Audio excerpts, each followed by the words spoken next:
సహోదరులారా, ఎప్పుడు ఎన్నడూ కూడా కృంగిపోయి సతికిలబడిపోయి నా బ్రతుకి ఇంతే, నా జీవితం ఇంతే, ఇవి తప్పవు, ఇవి నాకు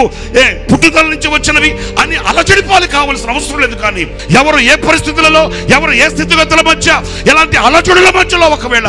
ఎదురున్నప్పటికీ కూడా ఈ రాత్రి నేను చెప్పగలిగింది ఒక్కటే, ప్రభుని మనం అడగగలిగింది కూడా ఒకటే, నాయనా ఆనాడు ఇశ్రాయేలీయుల కొరకు నువ్వు పంపిన ఆ గాలిని